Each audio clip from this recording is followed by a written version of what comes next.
첫 번째 세션을 시작하도록 하겠습니다. 이번 세션은 삶의 질 지표에 처음 시작할 때부터 함께 해주셨고, 그리고 지금까지도 계속 삶의 질을 같이 고민하고 또 함께 해주시는 한국 삶의 질 학회 학회장이신 연세대학교 한준 교수님이 진행해 주시겠습니다. 한준 교수님을 큰 박수로 맞이하겠습니다.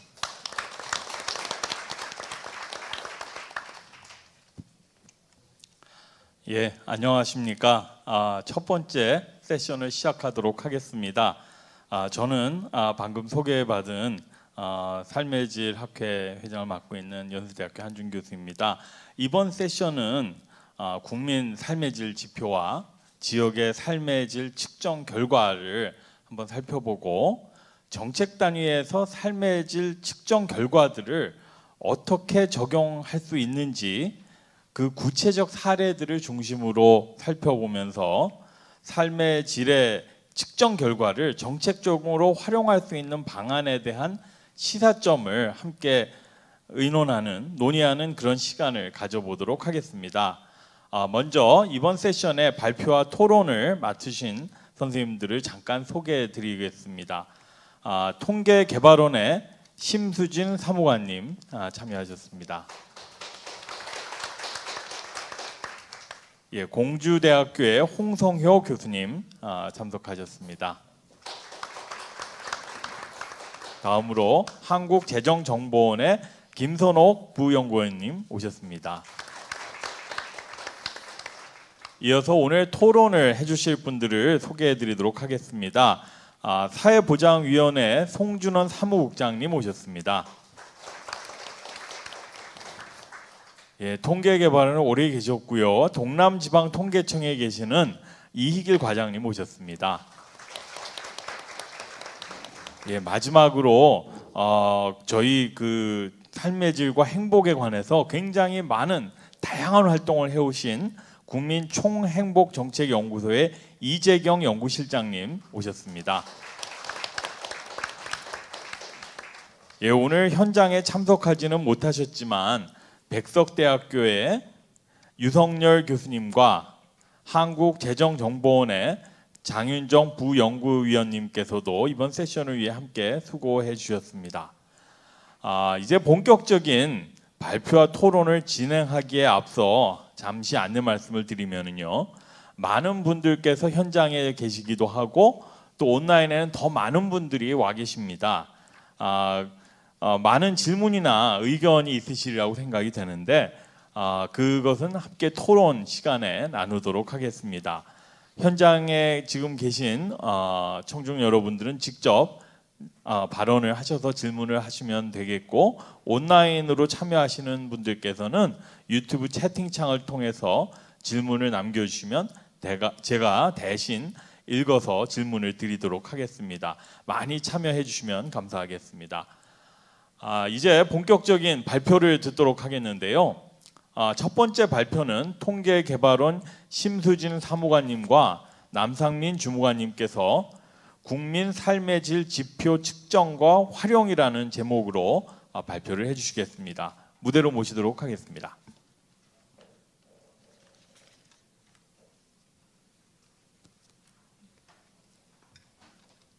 네, 안녕하세요. 통계개발원의 심수진입니다. 저는 통계개발원에서 국민 삶의 질 지표 작성 관련 업무를 담당하고 있습니다. 네, 그래서 오늘 제가 발표할 내용은 통계개발원에서 작성하고 있는 국민 삶의 질 지표의 측정 결과와 활용에 대한 내용입니다. 그래서 통계개발원에서는 국민 삶의 질 지표 보고서를 매년 이제 발간하고 있고, 올해 3월에 발간된 국민 삶의 질 2021 보고서를 중심으로 이제 작성 결과를 중심으로 말씀해 드리고자 합니다. 우선 삶의 질 지표의 작성 배경과 필요성에 대해서 먼저 간단히 말씀을 드리면, 이제 사회 발전을 측정하는 데 있어서 정책적 관심의 대상이 경제 성장에서 삶의 질로 전환하게 된 데에는 이제 국내외적인 변화가 맞물려 있는데요. 우리나라 같은 경우는 이제 경제가 성장했음에도 불구하고 경제 성장에 비해서 낮은 삶의 만족도를 보이고 있고, 그리고 다양한 이제 사회 문제들에 직면해 있습니다. 이렇기 때문에 이제 경제 성장이 아닌 새로운 정책적인 정책적 대응의 필요성이 제기되어 왔습니다. 그리고 국제적인 변화에서 보면 1990년대 이후로 이제 사회 발전에서 대표적인 지표로 활용되어 오던 GDP에 대한 한계가 제기됨에 따라서 이제 경제 성장에서 삶의 질과 환경을 중심으로 이제 관심이 전환되고 있습니다.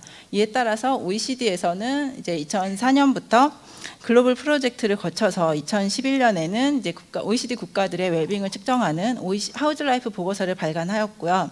이제 프랑스의 스티글리츠 위원회에서는 경제적 성취 및 사회 발전 측정을 위한 보고서를 발간하였습니다.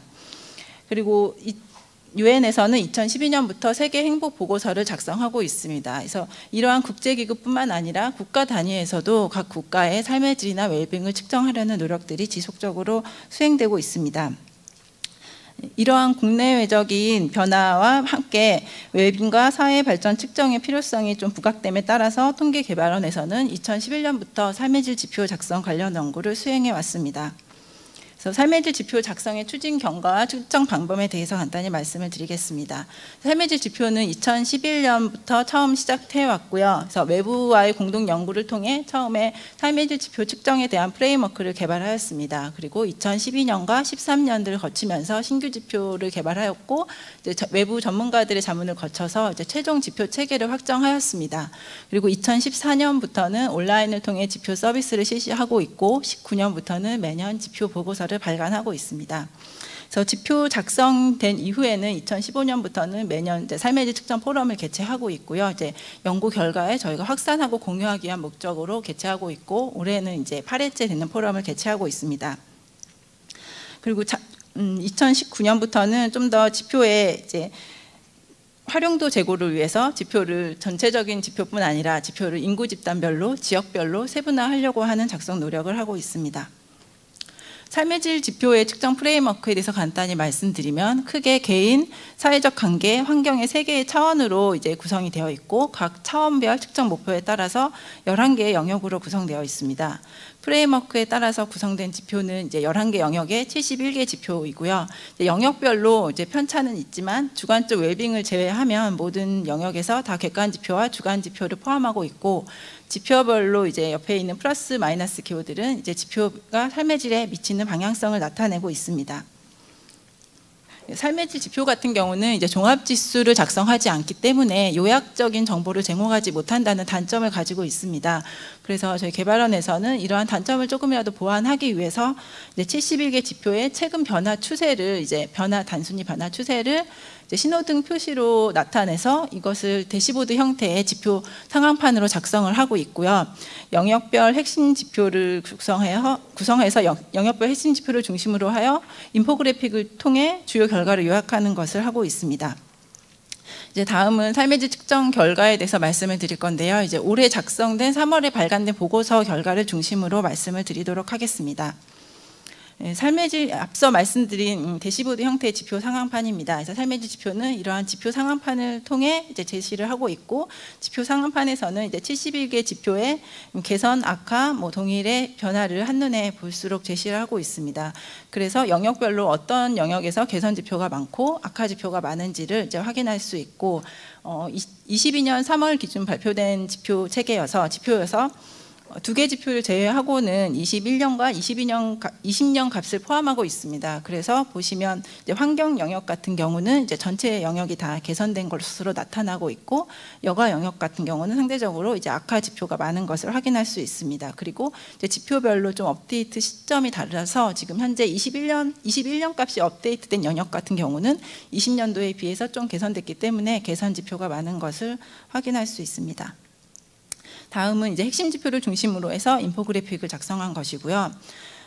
올해 발간된 보고서 같은 경우는 앞서도 말씀드렸듯이 21년 값과 20년 값이 다 많이 포함하고 있어서 실제로 이제 코로나19로 인한 삶의 질의 변화를 많이 보여주고 있습니다. 그래서 대략적으로 보시면 이제 여가 생활과 가장 많이 영향을 미친 여가 생활과 같은 경우는 이제 활동은 반으로 줄었고 이제 만족도는 그에 비해서 상대적으로 소폭 감소한 것을 확인할 수 있고요. 신뢰도 같은 경우는 기관 신뢰도는 증가한 반면 대인 신뢰도는 감소한 것을 보여주고 있습니다. 그리고 외부 활동의 감소함에 따라서 비만율은 증가하였고 이제 환경 같은 경우는 이제 개선된 것을 보여주고 있습니다. 이제 다음은 영역별 측정 결과인데요. 영역별 측정 결과 또한 이제 전체를 다 보여드릴 수가 없기 때문에 이제 코로나 관련해서 좀 특정하게 변화된 부분만 간략하게 보여드리도록 하겠습니다.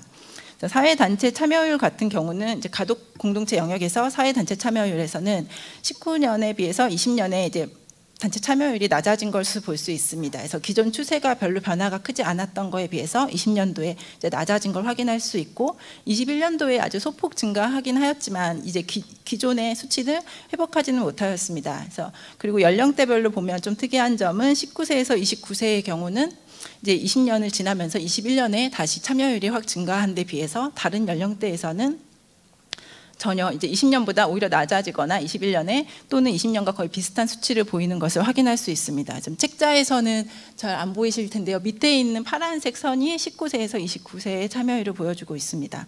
그리고 사회적 고립도는 앞서 잠깐 보여드렸지만 이제 사회적 고립도 같은 경우는 21년에 가장 높은 수치를 보이고 있고 2009년과 시계열로 비교해 봤을 때 가장 높은 수치입니다. 건강 영역은 앞서도 잠시 말씀드렸는데 이제 비만율이 급격히 증가한 것을 확인할 수 있고요. 기존 시계열보다도 이제 20년도에 비만율이 크게 증가한 것을 보이고 있습니다. 그리고 연령대별로 보시면 이제 10대와 20대와 30대에서 다른 연령에 비해서 좀 더 크게 증가가 있었던 것을 확인할 수 있습니다. 다음은 교육 영역인데요. 교육 영역도 이제 코로나19로 인해서 학교들이 다 못 가게 되면서 좀 더 타격을 많이 받은 영역이라고 할 수 있는데 실제로 학생들의 학교 생활 만족도는 상대적으로 만족도가 떨어지진 않았고 기존의 증가 추세를 이렇게 유지하고 좀 소폭으로 만족도가 오히려 증가한 것으로 나타나고 있고요. 반면에 대학 졸업자의 취업률은 20년에 전년 대비 약 2%포인트 정도 감소해서 지난 10년간 나타냈던 취업률보다 가장 낮은 수치를 보여주고 있습니다. 고용 임금 영역에서 이제 고용률을 보시면 뭐 다들 다들 많이 들으셨겠지만 이제 20년도에 고용률이 감소하였고요. 21년에는 소폭 증가한 것으로 나타나고 있습니다. 그렇지만 이제 코로나 2019년만큼은 증가하지 않았습니다. 그리고 소득 소비 자산 영역에서는 1인당 실질 국민 총소득을 보시면 이제 실질 국민 총소득 같은 경우는 19년도에도 소폭 감소하였는데 20년도까지 이제 감소한 것으로 나타나고 있고요. 반면에 가구 순자산 같은 경우는 20년도에는 이제 전체적인 기존 추세를 유지를 하고 있었는데 21년도에는 좀 크게 증가한 것으로 나타났습니다. 다음은 여가 영역인데요. 여가 영역은 이제 뭐 다른 영역에 비해서 코로나19로 인한 변화가 제일 많이 받은 영역이라고 할 수 있습니다. 여가 시간 같은 경우는 과거에도 좀 왔다 갔다 하긴 했지만 증가 추세였고 이제 코로나19랑 상관없이 계속 이제 20년과 21년도에 계속 여가 시간이 증가한 것을 보여주고 있고요. 1인당 여행 일수 같은 경우는 이제 이게 저희가 쓰는 지표가 국내 관광 여행 일수만 포함하고 있는데 2019년에 비해서 거의 절반 가량으로 감소한 것을 확인할 수 있습니다. 그리고 이제 책자에는 없지만 최근 이제 제가 며칠 전에 업데이트해서 책자에는 포함을 못 시켰고요. 최근 업데이트된 21년 조사 결과에서 보면 20년에 비해서 소폭 증가했지만 여전히 매우 낮은 수준인 것을 확인할 수 있습니다. 그리고 연령대별로 보시면 모든 연령대에서 여행 일수가 감소하였지만 특히 70세 이상에서 그 감소폭이 더 크게 나타나고 있습니다. 문화예술 및 스포츠 관람 횟수를 보면 마찬가지로 이제 19년에 비해서 21년도에 절반으로 감소한 것으로 나타나고 있고 이거 1인당 관람 횟수여서 이제 보시면 그 19년에는 연령대별 편차가 매우 크게 나타났던 반면에 21년에는 오히려 이제 많이 관람하던 연령층에서 이제 횟수가 줄어듦에 따라서 전반적으로 연령대별 편차는 줄어든 것으로 나타나고 있습니다. 그리고 여가생활 만족도 같은 경우는 전반적으로 이렇게 편차가 크진 않지만 전반적으로 19년에 비해서 모든 전반적인 연령대에서 다 20년도에 약간 감소했지만 13세에서 19세 같은 경우는 오히려 이제 19년보다 21년도에 여가생활 만족도가 증가한 것을 보여주고 있습니다. 네, 다음은 환경 영역인데요. 환경 영역은 전반적으로 코로나 시기를 거치면서 다 개선된 지표가 많아진 영역입니다. 특히나 그 환경 분야 중에서도 대기질에 대한 개선이 뚜렷하게 드러나고 있고요. 그래서 분야별 만족도를 보면 이제 대기질 만족도에 대한 증가 추세가 다른 분야 만족도보다 좀 뚜렷하게 나타나고 있고, 미세먼지 농도는 이제 코로나19를 거치면서 20년과 21년에 매우 많이 개선된 것을 보이고 있습니다. 예, 안전 영역을 보시면 이제 코로나19 시기에 저희가 아동학대 피해에 대한 이슈가 많이 이제 제기가 많이 되어 왔었는데, 아동학대 피해 경험률은 실제로 이제 계속 증가 추세를 보이던 지표여서 뭐 코로나19 2020년에 특별하게 뭐 증가나 뭐 그런 변화를 보이진 않았지만 계속 증가 추세이고요. 이거는 아직 21년 자료가 나오지 않아서 그 자료를 좀 더 확인해 볼 필요는 있을 것 같습니다. 그리고 안전에 대한 전반적인 인식도를 보면 이제 2018년과 20년을 비교해 보면 이제 신종 질병에 대한 불안도가 10%포인트 가량 이제 증가한 것을 보여주고 있고, 대부분 이제 신종 질병을 제외한 다른 모든 항목들은 오히려 18년에 비해서 전반적으로 안전하다는 인식이 증가하고 불안하다는 인식이 감소한 것을 보여주고 있습니다. 시민 참여 영역인데요. 시민 참여 영역은 앞서 잠시 말씀드렸던 이제 신뢰도를 보여주고 있는데요. 이제 기관 신뢰도 같은 경우는 19년 이후 20년과 21년을 거치면서 급격히 증가한 것을 보여주고 있습니다. 뭐 이거는 뭐 정부의 20년도에 정부의 대응도 그렇고 해서 20년도에 증가했는데 21년도에도 마찬가지로 또 큰 폭으로 증가한 것으로 나타나고 있고요. 16개 기관 중에서 의료계가 기관 신뢰도가 가장 높게 나타나고 있습니다. 이제 반면에 이제 자기가 모르는 일반 사람들에 대해서 얼마나 믿을 수 있는지를 물어보고 있는 대인 신뢰도 같은 경우는 이제 19년에서 20년을 거치면서 매우 큰 폭으로 하락한 것을 확인할 수 있습니다. 그래서 기존 추세보다도 매우 크게 떨어져서 16%포인트 가량 떨어진 것을 보여주고 있고, 21년에 일부 회복되긴 했지만 그 21년에도 이제 크게 20년에 비하면 크게 증가했지만 그 추세가 기존의 2019년도의 비율에는 미치지 못하는 것을 확인할 수 있습니다. 예, 마지막으로 주관적 웰빙 영역인데요. 주관적 웰빙 영역에서는 이제 삶의 만족도 같은 경우는 실제로 2020년에 큰 변화 추세를 보이지 않았고요. 21년에는 만족도는 이제 증가한 것을 확인할 수 있습니다. 반면에 이제 걱정이나 우울 정도를 보여주는 부정 정서 같은 경우는 21년에 증가한 것을 보여주고 있습니다. 네, 여기까지가 이제 측정 결과에 대한 간단한 내용이고요. 정책적인 활용에 대해서 잠시 간단히 말씀을 드리겠습니다. 정책적인 활용과 관련해서는 해외에서는 뒤에 김선옥 박사님이 좀 더 자세히 설명을 해주시겠지만, 해외에서는 최근에 이제 정책 수립 과정에서 예산의 웰빙 지표 측정 결과를 반영해서 예산을 책정하는 사례들이 일부 나타나고 있습니다. 그리고 우리나라에서도 최근에 이제 국회나 지자체를 중심으로 삶의 질 측정이나 행복 측정에 대한 관심이 매우 높아지고 있고, 실제로 정책 목표에서도 삶의 질 개선을 이제 중요한 이슈로 다루어 나가고 있습니다. 통계청에서는 이제 삶의 질 측정 지표를 작성하는 과정에서 이제 뭐 정책뿐만 아니라 학교나 연구 등에서 다양한 분야에서 활용할 수 있도록 홈페이지를 통해서 자료를 제공하고 있고, 이제 측정 결과를 제공하는 등 이제 자료 제공에 1차적인 이제 중점을 두어서 하고 있고요. 이제 삶의 질, 저희가 오늘 개최하고 있는 삶의 질 측정 포럼 또한 다양한 기관에서 측정한 결과들을 공유하고 논의하는 과정을 통해서 좀 더 정책적인 활용도를 제고하기 위한 목적이 가장 우선적으로 있습니다. 그럼에도 불구하고 이제 삶의 질 지표가 정책적으로 매우 관심을 많이 받는 분야이긴 하지만, 실제로 작성 과정에 있어서 이게 정책이랑 연계해서 저희가 지표를 개발한 것이 아니기 때문에 실제로 정책에서 구체적으로 활용되는 데 있어서는 좀 어려움이 있고 실제로 한계가 있는 것 같습니다. 그래서 저희가 좀 더 정책적인 활용도 제고를 위해서 2019년부터는 이제 인구 집단별로 이제 지역별로 세분화해서 작성하는 방안에 대해서 이제 기반을 마련하고 있습니다. 그래서 인구 집단별 세분화 같은 경우는 저희가 우선 아동과 청년, 노년층을 대상으로 해서 이들 집단의 삶의 질을 측정하는 데 있어서 필요한 가장 중요한 프레임워크는 어떻게 되고 어떻게 지표 체계를 구성할 수 있는지에 대해서 연구를 현재 순차적으로 진행 중에 있고요. 지역별 측정과 관련해서는 실제로 지역별 세분화를 위해서는 지역 간 비교 가능성이 가장 중요하기 때문에 저희가 지역의 삶의 질 측정을 필요로 하는 다른 타 부처 기관들과 협력 과정을 거쳐서 이제 삶의 질 측정에 있어서 최소한의 필요한 공통 항목을 같이 협의해서 선정을 하고, 이제 지역에서 이미 하고 있는 지역의 지역 사회 조사를 활용해서 공통 항목을 선정해서 모든 지역에서 동일한 비교 가능성을 높일 수 있게 동일한 항목을 조사할 수 있도록 추진을 하여 왔습니다. 그래서 그렇게 추진한 결과 2020년부터 실제로 이제 지역 사회 조사를 통해서 공통 항목이 실시가 되고 있고요. 이제 지역 사회조사 공통 항목은 2년 주기로 실시가 되고 있고 한 20여 개 항목이 현재 조사가 되고 있습니다. 그래서 영역별로 보시면 다음과 같은 항목이 조사가 되고 있고요. 이 각각의 항목의 2020년 조사 결과와 지역 삶의 질 분석에 대한 세부적인 내용은 뒤에 발표하실 유성열 교수님 이제 발표 내용이 주 내용입니다. 그래서 거기서 자세히 설명을 해주실 것으로 생각이 되고 제 발표는 여기서 마치겠습니다. 네, 감사합니다.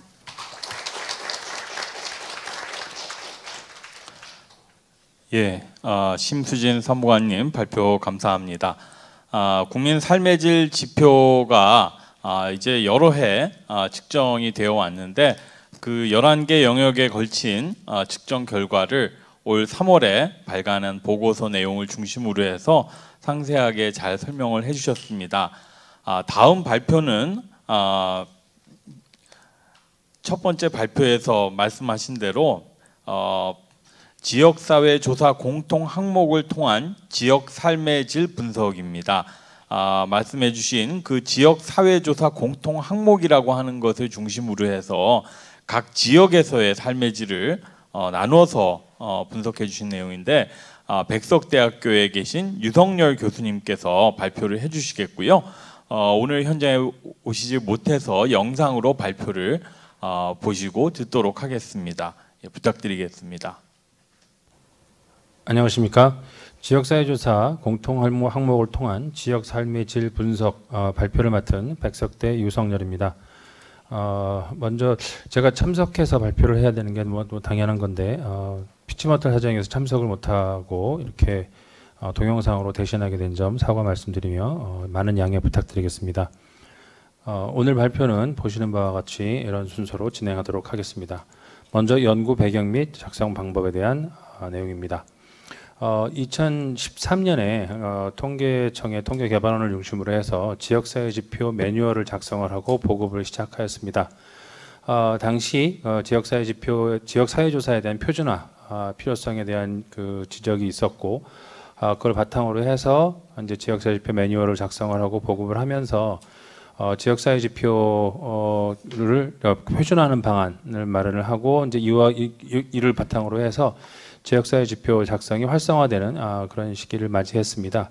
그러면서 지속적으로 통계교육원과 또 통계청, 통계개발원을 중심으로 해서 그리고 각 지자체가 서로 협업을 해서 지역사회 지표 항목을 개선을 하고 매뉴얼을 개편을 하는 등 지역사회 지표의 그 활성화를 위한 노력을 계속해 왔습니다. 그다음 이제 그 최근 들어서 중앙부처의 어떤 활용 소요가 증가하게 되고 이 지역사회 지표에 대한 그리고 이제 지역 간 비교 필요성이 제기되기 시작을 하면서 조금 더 비교가 가능한 그런 지표를 만들 필요가 있다라고 하는 것에 대한 그 요구가 나타났습니다.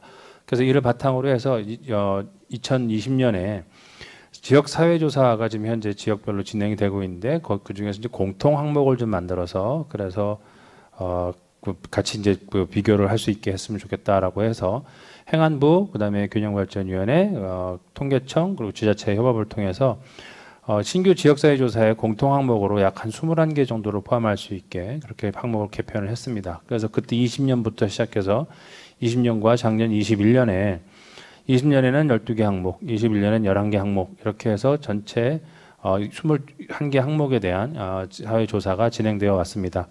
그래서 오늘 발표에서는 2020년 지역사회조사로 조사된 11개 공통 항목에 대해서 229개 시군구 이제 참여를 대상으로 해서 공통 항목별 평균 분석을 통한 시군구 그 상황을 좀 비교해 보고요. 그리고 이제 지역별 특성 지표의 그 부분을 같이 좀 검토를 해보고 특히 이제 그 다층 분석을 통해서 그 지역 삶의 질에 영향을 미치는 그런 요인들에 대한 탐색적인 분석을 시도하였습니다. 그래서 그와 관련한 내용을 발표해 드리도록 하겠습니다.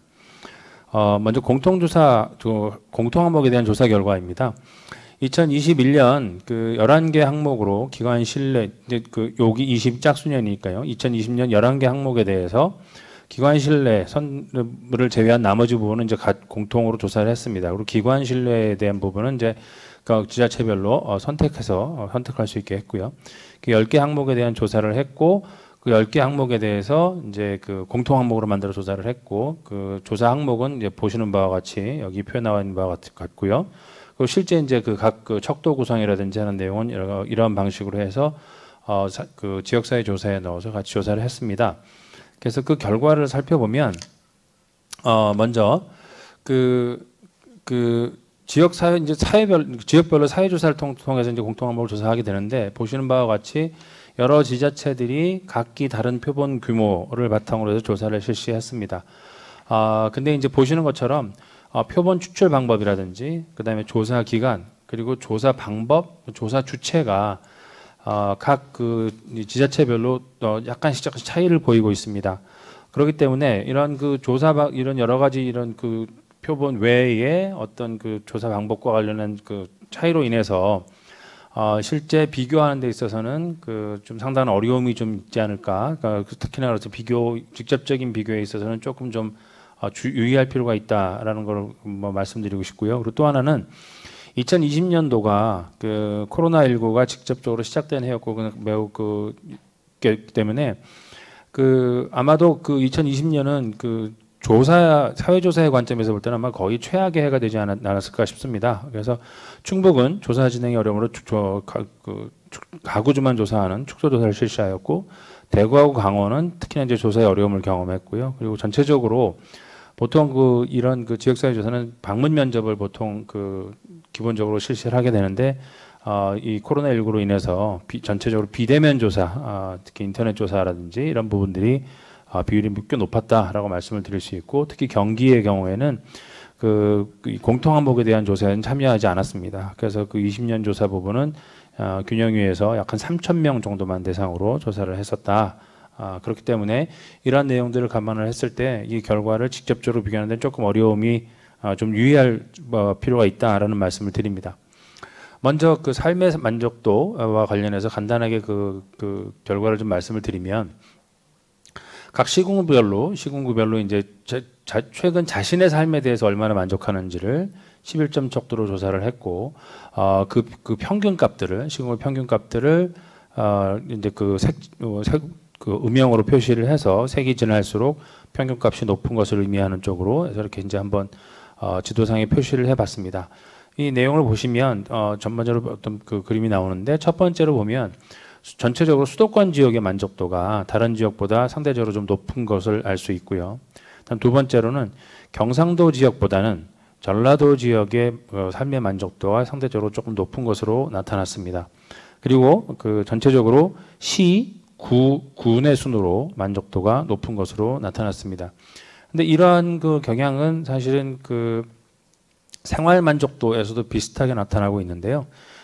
삶의 만족도는 이제 최근 자신의 삶에 대한 만족도인데 생활 만족도는 현재 살고 있는 지역에서의 전반적인 생활 만족을 이제 질문한 내용입니다.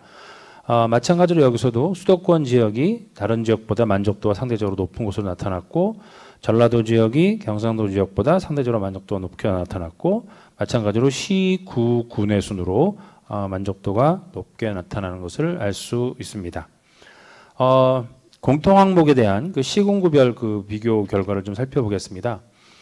일반적으로 이제 여러 지자체에서 조사를 하는 과정에서 그 항목 간 척도 차이가 좀 발생을 했습니다. 그래서 지역 간 항목 간 척도 차이가 발생을 해서 스케일을 조정할 필요가 있었고 그걸 위해서 다음과 같은 방식으로 스케일을 조정을 했고요.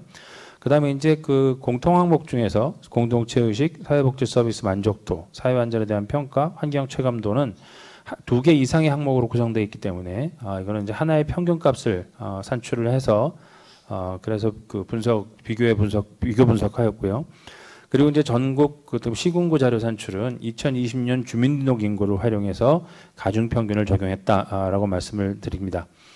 그러한 것들을 해서 한번 살펴보니까 어느 특정 지역입니다. 실제 저희들이 그 자료를 분석하고 결과 보고서에는 이런 지역들을 다 제시를 했지만 여기서는 그 지역 명칭은 구체적으로 말씀드리지 않는 것은 양해 부탁드리겠습니다. 먼저 특정 지역의 경우에 있어서는 월평균 소득, 의료기관 만족도, 행복, 생활 만족도, 뭐 사회복지 서비스 만족도들은 상대적으로 높은 편이었지만 일반인에 대한 신뢰, 사회적 지원, 환경 체감들은 상대적으로 취약한 편이었습니다. 특히나 이 그림에서 보시는 바와 같이 해당 지역이 있고 전국 평균이 전국의 어떤 만족도가 있고 그다음에 광역 지자체 수준에서의 만족도가 있습니다. 그래서 그거를 비교를 해보니까 이 붉은색은 해당 지역이었고요. 그래서 전국 굵게 나타나는 게 전국이니까 전국에 비해서 뭐 예를 들어서 월평균 소득이나 사회복지 서비스는 뭐 생활만족, 행복은 좀 높게 나타난 반면에 뭐 환경체감, 안전평가, 범죄 피해는 좀 낮게 나타났고요. 반면에 그 같은 광역 지자체하고 비교해 봤을 때도 뭐 거의 뭐 유사한 그런 형태가 보이고 있습니다. 그리고 또 하나는 그 최상위 지역과 최하위 지역과를 비교해서 최상위 지역과의 차이점 그리고 최하위 지역과의 차이를 보여서 이제 이 지역이 전국의 최상위 지역과 최하위 지역에 대해서 어느 정도 차이를 보이는지 그런 부분을 같이 보고서에 제시를 함으로써 각각 지역에서의 어떤 그 삶의 만족 이런 그 공통 항목에 대해서 차이가 어떤 차이 나타나는지를 저희들이 한번 제시를 했습니다. 그리고 특히 이제 그 시군구 항목으로 들어가서 보면 이 지역의 이 시군구의 경우에도 뭐 월평균 가구 소득이라든지 행복도 그다음에 의료기관 만족은 상대적으로 높았지만 걱정이라든지 일반인에 대한 신뢰, 환경 체감도 이런 부분은 상대적으로 좀 낮게 나타났고요. 그리고 또 이걸 마찬가지로 그 해당 지역이 있고 또 해당 시군구 평균과 그리고 그 광역시도의 값과 이제 비교를 했습니다. 비교를 해서 봤을 때 이제 각각이 그 해당 지역이 해당 시군구가 전체 그 시군구 평균 그리고 해당 광역시도와 어느 정도의 차이를 보이고 있는지를 이런 그래프를 통해서 그 제시를 했습니다. 그래서 이런 걸 통해서 공통 항목과에 있어서 각각의 시군구, 그 시도 시군구가 어떤 다른 유사한 지역과 어떤 차이를 보이는지를 한번 저희들이 검토를 했습니다. 그리고 이제 공통 항목을 통한 지역 삶의 질 분석을 실시하였는데요. 특히 이 지역사회 조사에서는 개인에게 이제 설문조사를 합니다. 그리고 시군구 수준의 어떤 자료로 시군구별로 이제 뭐 조사가 이루어지고 시군구 자료가 있기 때문에 기본적으로 개인 수준의 자료와 시군구 수준의 자료가 를 사용할 수가 있어서 전형적인 다층 모형 분석에 적합한 그런 자료 형태를 보입니다. 그래서 여기서는 8개 광역시도 87개 시군구 자료에 14만 2,293명의 설문응답을 사용을 했습니다. 그래서 첫 번째 아무런 그 변수도 투입하지 않는 무조건 모형, 그다음에 그 지역사회 조사의 응답자 수준, 즉 개인 수준에서 나타나는 변수들을 투입을 하고, 그다음 세 번째 단계에서는 개인 수준의 변수와 더불어서 시군구 수준의 변수를 같이 투입해서 어떤 영향을 주는지를 분석을 했습니다. 이 분석에 사용한 종속 변수는 삶의 만족, 행복, 걱정, 생활 만족 이렇게 네 가지 변수를 사용했고요. 독립 변수는 연령부터 시작해서 뭐 혼인 상태 쭉 가서 환경 체감도, 여기까지는 그 각각의 사회 조사에서 개인들이 응답한 그 개인의 응답값을 넣었고요. 그다음에 월소득의 지역 평균값과 지역 인구, 이 월소득의 지역 평균값은 해당 지역의 이 월평균 소득의 평균값입니다. 그래서 그것을 지역 수준에서, 그리고 지역 인구도 마찬가지로 지역별 거주 인구를 지역 수준의 변수로 이렇게 두 개의 변수를 사용해서 그 분석에 사용하였습니다. 그 분석 결과를 살펴보면 먼저 그 삶의 만족과 생활 만족을 대해서 이제 분석을 했을 때 무조건 모형에서의 경우에 여기 보시면 절편 분산이 여기서 마찬가지 두 가지 종속변이 있어서 절편 분산이 지금 통계적으로 유의한 수준입니다. 즉 절편 분산이 0과 같다라고 하는 연가설을 기각하는 수준이어서 이것은 곧 다른 말로 하면 이 각각의 지역의 그 지역별 평균값이 그 평균값의 분산이 0이 아니다. 그러니까 다른 말로 하면 평균값이 모두 많이 의미 있게 다르다라고 하는 걸 이제 보여주고 있습니다. 그러니까 실제 그 1수준과 그다음에 2수준 변수를 투입했을 때 결과를 살펴보면, 먼저 그 1수준 변수를 투입했을 때 대부분 현재 투입된 모든 1수준의 변수들은 통계적으로 유의한 그런 영향을 주는 것으로 나타났습니다. 그래서 혼인 상태, 월 평균 소득, 사회적 지원, 공동체 의식, 사회 안전의 평가, 환경 체감 등은 삶의 만족이나 생활 만족 모두에 대해서 양에 영향을 주고 있었고요. 그다음에 연령과 범죄 피해 두려움은 마찬가지로 두에서 부적인 그런 영향을 주고 있는 것으로 확인됐습니다. 그리고 이제 이수준 변수, 1수준 변수와 더불어서 2수준 변수인 그 지역의 월 평균 월 소득의 지역 평균값 그리고 지역 인구를 투입했을 때 지역 인구는 그 삶의 만족이나 생활 만족에 대해서 통계적으로 유의한 영향을 주지 않았지만 월 소득의 지역 평균값은 생활 만족에 대해 있어서는 통계적으로 유의한 영향을 주었고 그다음에 삶의 만족에 대해서는 그 0.1 0.10값 수준에서 그 유의한 수준을 영향을 주는 것으로 나타났습니다. 즉 지역의 그 평균 소득의 월 소득의 지역 평균값이 높을수록 생활 만족도가 그 지역에서의 생활 만족도가 높은 것으로 나타났다라고 말할 수 있겠습니다. 그 다음에 행복과 걱정에 대해서도 이 두 개 변수에 대해서 분석을 실시하였는데 1수준 변수들 같은 경우에는 앞에서의 마찬가지로 행복에 대해서는 앞에서 마찬가지로 그다음에 그 걱정에 대해서도 유사한 형태의 그런 영향을 주는 것으로 확인됐습니다. 그러나 다만 이 2수준 요인의 변수들은 행복이나 걱정에 대해서 통계적으로 유의한 영향을 주지 않는 것으로 나타나서 이런 부분에 있어서는 지역의 어떤 이런 특성이 그렇게 크게 영향을 주지는 않는 것으로 확인되었습니다. 그래서 이러한 그 분석을 나타나서는 결론과 시사점에 대해서 말씀을 드리면 우선 첫 번째로 이 지역사회조사 데이터 확보가 사실 좀 쉽지가 않았습니다. 그래서 이 부분과 이제 나중에 이런 데이터 확보와 관련해서 좀 더 체계를 갖출 필요가 있다라고 하는 그런 필요성이 대두가 되고요. 근데 공통 항목에 대한 첫 번째 조사였기 때문에 그리고 특히 이제 2020년은 코로나 상황으로 인해서 조사 환경이 매우 어려웠기 때문에 자료 비교를 통해서 뭔가 그 확정적인 이야기를 하는 데는 상당한 한계가 있다라고 말씀을 드릴 수 있을 것 같고 그리고 이제 협업을 통해서 여러 관련 기관들 협업을 통해서 지역사회조사 공통 항목을 선정하고 조사 지침을 활용하긴 했지만 그럼에도 불구하고 여러 가지 차이가 있는 항목은 좀 존재했다. 그래서 앞으로 근데 이제 영역별로 2년 주기로 조사를 하기 때문에 모든 영역에서 통합된 그런 분석은 좀 어려웠다라는 것들이 이제 한계점으로 얘기할 수 있을 것 같습니다. 그래서 이거 바탕으로 해서 이 본 조사 결과가 이제 갖고 있는 어떤 의미라고 하는 것은 이런 공통 항목을 사용해서 이제 실질적으로 비교를 한번 시도를 해봤고 그런 비교를 통해서 어느 정도 이제 각 지자체의 어떤 지역사회 삶의 만족이라든지 생활 만족이라든지 하는 부분들에 있어서 어느 수준을 파악하는 것이 가능하다. 그리고 그런 것들을 비교하는 것이 이제 가능하고 하다. 다만 이제 그런 것들을 하기 위해서 좀 개선이 필요하다는 부분이 확인이 되었고요. 그리고 앞으로는 자료가 축적이 되고 조사 안정성이 확보가 되면 실질적으로 이런 조사 비교 등이 좀 더 체계적으로 그리고 더 타당하게 이루어질 수 있을 것으로 예상이 됩니다. 그래서 이런 조사 이런 저희 이번 노력을 통해서 앞으로 이제 지역사회조사 공통 항목을 활용해서 지역의 삶의 질을 측정하고 또 확인하기 위한 프레임워크 구축에 좀 활용할 수 있을 거라고 생각을 하고요. 그리고 앞으로 이런 비교를 통해서 지역 삶의 질을 높이기 위한 어떤 맞춤형 정책에 대안을 만드는 그런 틀을 제공할 수 있지 않을까라는 그런 기대를 하고 있습니다.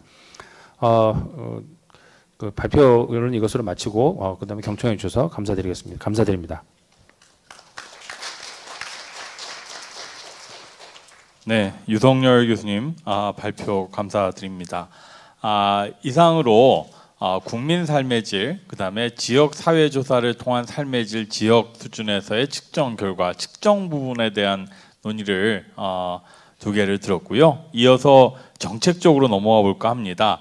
공주대학교 홍성효 교수님께서 행복 영향 평가를 활용한 정책 적용 방안에 대해서 발표를 해 주시겠습니다. 교수님을 박수로 맞아 주시면 감사하겠습니다.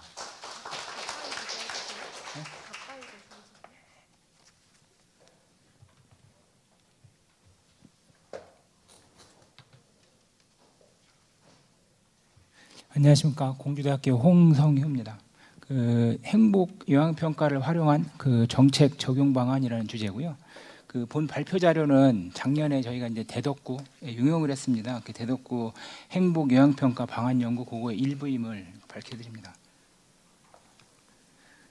그 앞에서도 이미 말씀하셨지만 그 행복 혹은 삶의 질 관련해서 많은 국제기구라든지 국가 차원에서 고민이 있었습니다. 그래서 그 행복이나 삶의 질 지표를 개발하고 실제 측정을 하고 그런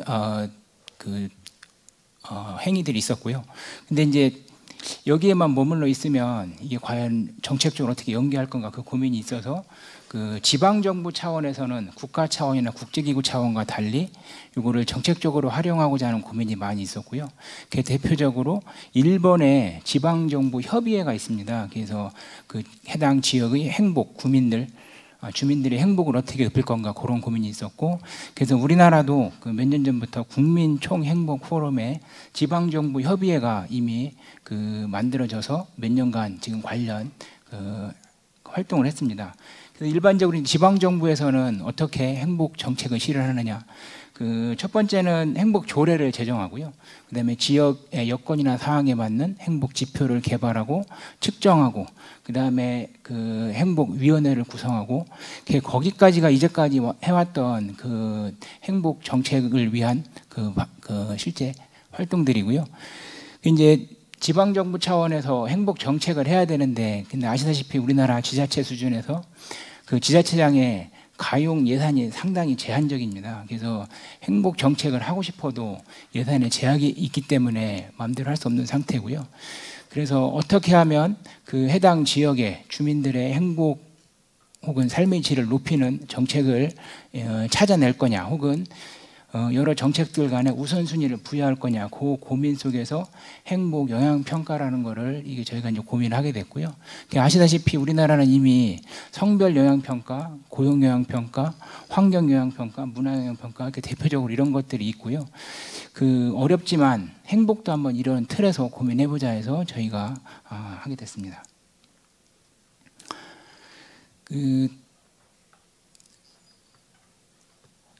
행복 요양 평가는 사실은 저희가 이제 처음 한 게 아니고요. 아까 이제 앞에서 말씀하셨지만 부탄이 대표적으로 행복 지표 개발이나 측정, 그다음에 정책을 가장 확실하게 해오고 있고요.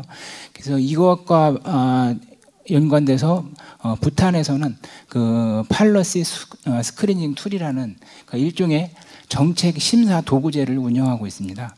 그래서 이거는 사전적으로 국가의 모든 정책이나 프로젝트를 실행하기 전에 그 정책이나 프로젝트가 국민의 행복에 어떻게 영향을 미칠 것이냐, 이거를 평가를 해서 그 심사 틀 평가 결과가 그 기준을 충족시키는 경우에 한해서만 그 정책이 추진됩니다. 그래서 상당히 그 강력하게 행복 정책을 추진하고 있고요.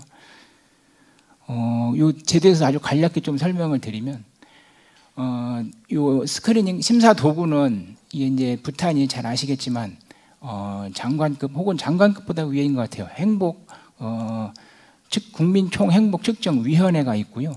그 위원회에서 주로 주관을 합니다.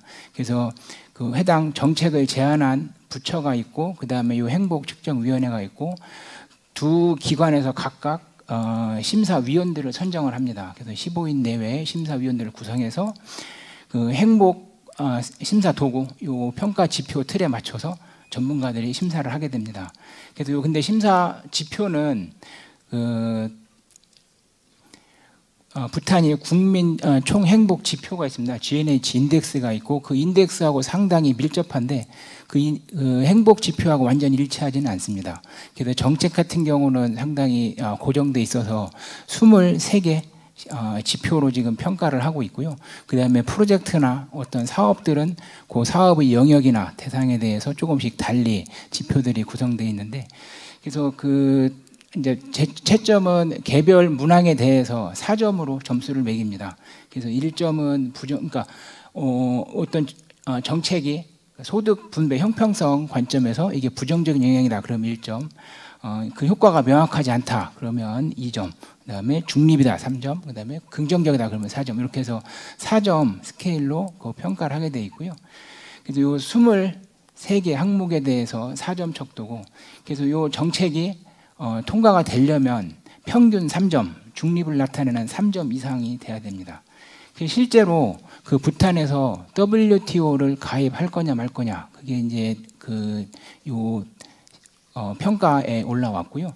그래서 그 당시에 이제 23개 지표를 가지고 아까 말씀드린 것처럼 제안한 부처하고 그다음에 행복측정위원회하고 각각 전문가들을 섭외해서 조사를 했고요, 평가를 했고, 근데 결과는 지금 이제 평균 3점, 즉 23개 항목이기 때문에 총점이 69점이 돼야 되는데 그 49점밖에 안 돼서, 그래서 부탄이 WTO에 가입하지 않기로 해서 결정이 됐습니다.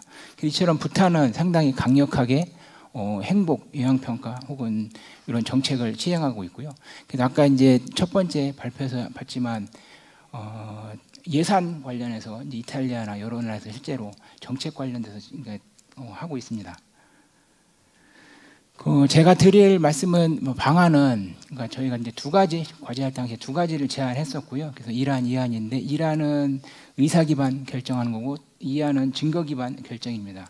그래서 사실은 1안은 제가 한 게 아니고요, 2안을 제가 주로 만들었고, 그래서 1안은 간단하게만 소개해드리고요, 2안 주로 중심으로 말씀드리겠습니다. 그래서 그 차이를 간단히 보면 1안은 일종의 부탄 방식처럼 전문가들이 일단 체크리스트, 점검표를 만들어서요, 제안된 정책이나 사업이 그 평가 지표에서 어떨 거냐, 이게 이제 주관적으로 평가하는 겁니다. 그래서 점검표를 미리 만들고 그다음에 그 지역의 행복 지표를 활용해서 할 수 있고요. 반면에 이제 증거 기반은 행복도 조사 결과가 돼 있으면 그 결과를 활용할 수 있다는 점에 차이가 있습니다. 그다음에 1안은 의사 기반이기 때문에 일단은 그 사업이나 정책을 제안한 담당 부서 공무원이 할 수도 있지만 전문가의 표를 좀 이용해서 할 수도 있고요. 반면에 이제 2안은 사실은 굳이 전문가가 하지 않아도 됩니다. 이게 이제 정량적으로 될 수 있기 때문에 행복도 조사만 됐으면, 그래서 그런 차이가 조금 있고요. 그다음에 1안 같은 경우는 그 사업을 혹은 정책을 시행하기 전 혹은 중간 과정, 사후 다 할 수 있는데 2안은 제 생각에는 사전적으로 하는 게 보다 바람직하지 않나 하는 생각이 좀 듭니다. 그래서 그런 차이가 조금 있고요. 요게 그 행복정책 체크리스트 점검표의 예시입니다. 그래서 보시다시피 사전, 그다음에 중간 과정, 그다음에 사후평가 이렇게 구분해 볼 수 있고요. 그 사전평가는 항목으로는 그 사업이 혹은 정책이 행복지표 얼마나 관련성이 있느냐, 그다음에 행복도 조사 결과를 반영하고 있느냐, 그다음에 계획의 적절성 및 목표 부합성, 그다음에 시민 행복 증진하는데 가능하냐, 그런 이러한 그 4가지 항목으로 지금 검토할 수 있고요. 그다음에 중간 과정의 평가는 이게 시민 참여가 얼마나 이루어졌느냐, 이루어질 거냐, 이런 것으로 평가할 수 있고, 마지막 사후 평가는 목표 달성도, 그다음에 정책 완료 여부, 뭐 이런 것들을 가지고 평가를 할 수 있을 거라고 생각됩니다. 그래서 실제 점검표는 이처럼 만들어질 수 있을 것 같고요. 그래서 항목, 문항, 그러니까 그 기준들이 있고, 그다음에 이제 그러니까 평가하는 사람에 의해서 공무원 담당자가 하는지, 부서장이 하는지, 행복 전담 부서가 하는지, 행복위원회가 하는지, 이렇게 해서 요거를 이제 어떻게 최종 결정할 건지는 그 해당 지자체에 달려 있고요. 그래서 이런 식으로 구성이 될 수 있습니다. 그 2안은 그 증거 기반 방법이고요. 근데 이제 우리가 그 행복은 아시다시피 상당히 다차원적입니다. 그다음에 집단적이기 때문에 개인의 행복이 아닌 공동체 관점에서 행복의 가치를 평가하는 게 상당히 중요합니다. 그래서 공동체 구성원 간 행복 격차가 클수록 우리가 이제 그 사회는 불행하다라는 그 대가정 하에서 뭐 지방 정부나 혹은 소셜 플래너 입장에서는 그 공리주의가 아닌 그 평등주의의 그 원칙에 입각해서 요 평가를 하는 게 보다 적합하다는 생각이 들고요. 그래서 지자체의 일종의 후생함수를 우리가 정의를 해보면 그 지자체 구성원들, 개별 주민들의 개인의 행복을 단순히 더한 총량을 극대화하기보다는 그 지역 사회 내에 상대적으로 행복하지 않은 취약계층, 취약계층의 행복도를 높이는 얼마나 높일 수 있느냐, 그게 그 사업의 행복에 대한 영향을 평가하는 기준이 되는 측면에서 일단 가치관은 조금 저는 평등주의가 보다 바람직한 생각이 들고요. 그래서 이제 보다 포괄적인 취약계층의 중심으로 그 행복 영향 평가를 설계할 수 있다고 생각합니다. 그래서 방법을 좀 설명드리면 일단 맨 처음에 해야 될 일은 어떠한 계층, 어떤 속성을 지닌 주민이 행복 취약계층에 해당할 거냐, 이게 판정을 우리가 해야 되고요. 그 판정하기 위해서는 부득이 이게 이제 일종의 회귀 분석을 좀 해야 될 것 같습니다. 그래서 종속 변수는 개인 I의 행복 점수 혹은 그 행복한 사람 여부를 나타내는 변수가 될 수 있을 것 같고요. 그 다음에 설명 변수는 그 속성을 나타내는 속성 변수, 즉 만약에 이제 우리가 연령, 성, 그 다음에 뭐 장애 여부, 가구 소득, 그 다음에 주거 형태, 그 다음에 일자 그 취업 여부, 취업 종사상 지위, 이런 것들을 우리가 그 속성을 넣어서 어떠한 속성을 지닌 개인이 상대적으로 그 지역에서 덜 행복하냐, 요거를 찾아내서 행복 취약계층으로 정의하고 그 해당 정책이나 사업이 이러한 그 지역 내에 그 행복 취약계층을 보다 우선시한다면 그 사업은 추진되는 게 맞고, 그렇지 않다면 그거는 뭐 후순위로 밀리든 추진되지 말아야 되든 그러한 의사결정을 할 수 있을 것 같습니다. 그래서 그 회기식 베타 값의 추정치가 통계적으로 유의하고, 그 다음에 이제 당연히 0보다 작아야 되겠죠. 그래서 그러한 집단을 찾아내는 게 필요하고요. 근데 그게 취약계층을 확인하고 나도 이게 이제 방법이 또 두 가지가 있을 것 같습니다. 하나는 절대적 기준, 두 번째는 상대적 기준이라고 했는데, 이게 무슨 얘기냐면요. 그 아까 이제 행복 취약계층으로 우리가 그 경제적인 측면을 보면 저소득 가정 우리가 생각할 수 있는데, 예를 들어서 월 소득이 200만 원 미만인 사람이 아까 앞에 회계식을 통해서 그 지역 내 취약계층이다, 행복 취약계층이다라고 정의가 됐으면, 자, 그 지역 내 모집단에서 월 소득이 200만 원인 가구가 예를 들어서 뭐 15%다. 자, 그러면 어떤 사업, 정책을 추진하는데 그 사업이나 정책의 수혜자들 가운데 월 소득 200만 원 미만인 가구의 비중이 예를 들어서 20%다. 자, 그러면 모집단에서의 15%보다 많기 때문에 이 사업을 추진함으로써 혜택을 받는, 즉 200만 원 미만의 가구 소득을 지닌 그 행복 취약계층이 보다 더 큰 혜택을 누리기 때문에 이 사업은 행복 격차를 줄일 수 있다는 관점에서 추진돼야 되는 게 맞습니다. 그래서 그러한 절대적 기준을 적용해 볼 수 있고요. 근데 이제 사업이 여러 개거나 혹은 사업들 간에 비교를 해야 될 경우, 특히 이제 사업의 성격이 다른 경우, 이때는 상대적 기준이 이제 필요하겠죠. 그래서 생각해낸 건 그 어떤 사업이나 정책을 시행했을 때 그 지역 주민들이 총 행복 취약계층만 대상으로 행복 취약계층이 얻는 총 행복량을 조사를 하고요. 약간 임의적이긴 한데, 자, 그 다음에 해당 사업에 투입된 예산이 있으면 그 예산으로 나눠주면, 예를 들어서 예산 100만 원당 그 사업을 통해서 그 지역 내 행복 취약계층의 총 행복량을 얼마나 올릴 수 있는지 우리가 판정할 수 있을 것입니다. 그래서 이러한 두 가지 기준으로 우리가 검토할 필요가 있습니다. 그래서 실제 저희가 AC를 사례로 했습니다. 그래서 그 2020년에 AC에 대해서 그 전에 이제 행복 지표가 만들어졌고요. 2020년에 이 시의 행복도 조사를 했습니다. 근데 이 시에서 실제 하고 있는 사업을 대상으로 저희가 이제 측정을 해봤는데요. 먼저 요 행복도 조사, 이 지역의 행복도 조사 결과를 가지고 실제 아까 말씀드린 회귀 분석을 했습니다. 이렇게 보시면 그 기혼 대비, 이혼이나 사별, 그 다음에 이 사람들이 이제 일종의 행복 취약계층이고요. 그다음에 가구 소득을 기준으로 보면 100만 원 미만이 기준이고, 보시면 가구 소득이 높을수록 이게 이제 행복도가 높아지는 걸 볼 수 있습니다.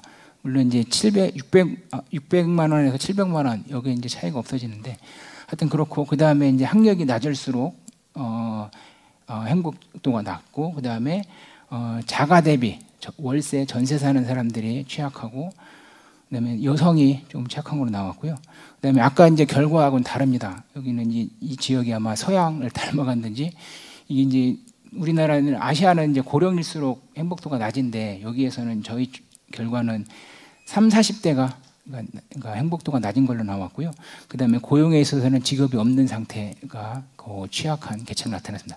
그래서 보시면 그 일반적으로 우리가 생각하는 그 약간 취약계층의 행복 취약계층도 일반적으로 부합합니다. 근데 약간 연령대 같은 경우는 좀 다르고요. 근데 저희가 말씀드렸듯이 작년에 과제할 때 여러 지자체를 같이 했습니다. 근데 이제 실제 조사했고 분석해 봤는데 상당히 달라서 이게 그렇다고 모든 지역에 다 일률적인 건 아니고요. 지역마다 조금 특성이 반영될 수 있다라는 장점이 조금 있습니다. 그래서 첫 번째 절대적 기준을 보면 이제 영역을 4가지로 구분했고요. 이 지역에서는 고등학교 졸업 이하가 취약계층입니다. 그래서 이 지역의 고졸 이하의 비중은 인구 비중은 58%인데요. 그래서 아까 이 지역에서 농촌 지역 노인 기초연금 사업 요거를 하게 되면 그 수혜자 가운데 고졸 이하가 97% 정도가 예상이 됩니다. 그렇기 때문에 이 사업은 이 기준에 의하면 하는 게 적절하고요. 그다음에 이제 혼인 상태 주택 쭉 해서 봤는데 그 혼인 상태나 주택, 그다음에 고용 형태는 이게 이제 사전적이기 때문에 저희가 예상되는 수혜자들의 그 혼인 상태나 주택 점유 형태, 고용 형태를 알 수가 없기 때문에 그거는 저희가 판단이 불가능하고요.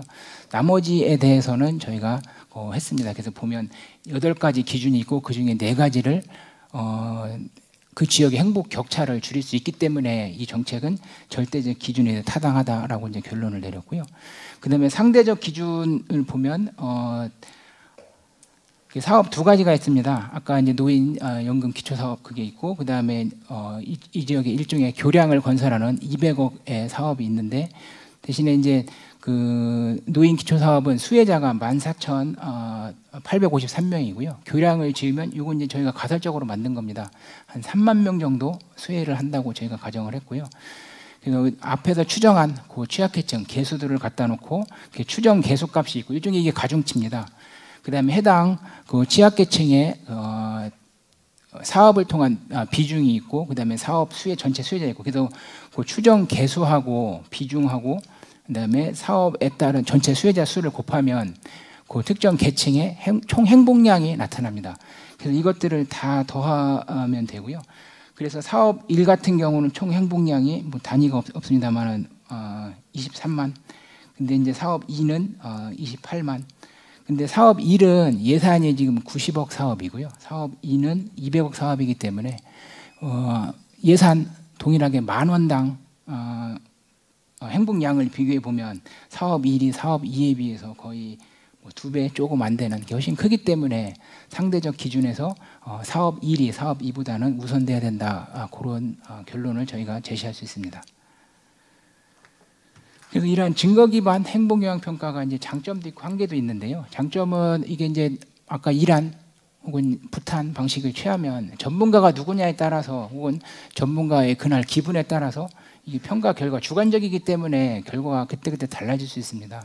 근데 이거는 증거 기반 하게 되면 이거는 어떻게 조작을 하거나 혹은 그때그때 다른 결과가 나타나지 않기 때문에 그런 장점이 있고요. 대신에 한계는 이게 어떻게 보면 좀 치명적일 수 있는데 아까 이제 상대적 기준 할 때 이란하고 이란 사업은 노인분들한테 연금 주는 거예요. 기초연금 그 해에만. 그러면 이분들이 받고 다음 해에는 안 받으면 또 이제 행복하지 않잖아요. 근데 이제 교량을 지으면 교량은 적어도 우리가 이제 경제적 타당성 평가할 때 최소 30년 평가하거든요. 편익을. 이거는 효과가 지속되기 때문에 그러면 지금 제가 쓴 방법은 한 시점만 했기 때문에 이것까지 고려해야 되는데 그거에 대한 한계가 조금 있고요. 아직까지 이거는 뭐 제 역량 부족으로 해결하지 못한 겁니다. 그래서 요 어떤 그 행복 요양 평가를 도입하려면 대신에 또 이제 전제 조건도 지표가 개발돼 있어야 되고요. 그 지역 여건에 맞는 그다음에 측정도 돼 있어야 되고 그다음에 지역 속성별 구성원 분포도 파악돼야 되고 그다음에 그 속성의 다양한 구분이 가능해야 되기 때문에 현실적으로 어려움이 많긴 하지만 저희가 이제 보다 더 그 증거 기반 혹은 통계를 이용한 그 평가를 한다는 의미에서 이것도 고려해 볼 필요가 있지 않나 그런 생각입니다. 이상입니다. 감사합니다. 예, 홍성호 교수님 발표 잘 들었습니다. 오늘의 첫 번째 세션의 마지막 발표가 되겠습니다. 정책 결정 문제에 이어서 재정 문제에 대한 발표입니다. 한국재정정보원 김선옥 연구위원님께서 삶의 질과 재정사업 간 연계 가능성이라는 제목으로 발표를 해주시겠습니다. 박수로 맞이해 주십시오. 네, 안녕하세요. 한국재정정보원의 김선옥이라고 합니다. 앞서 그 연구자분들께서 발표해 주신 내용은 삶의 질 지표를 어떻게 측정해야 되는지, 그리고 행복과 연결해서 어떤 지표를 설정하고 그것이 어떤 영향을 미치는지에 대한 연구들이 줄을 댔다면은, 이제 제가 이번에 소개해 드릴 내용은, 그렇다면 이런 삶의 질 지표가 지금 현재 우리 중앙정부에서 시행하고 있는 여러 개의 사업, 재정 사업과 과연 매칭이 되는지에 대한 연구입니다. 그럼 매칭이 되어야지 실제로 어떤 분야의 삶의 질이, 재정 투입이 얼마가 되고, 그다음에 향후 몇 년이 지났을 때 삶의 질이 개선되는지의 연구까지 이어질 수 있기 때문에, 그러한 연구를 수행하기 위한 기초 연구라고 생각해 주시면 될 것 같습니다.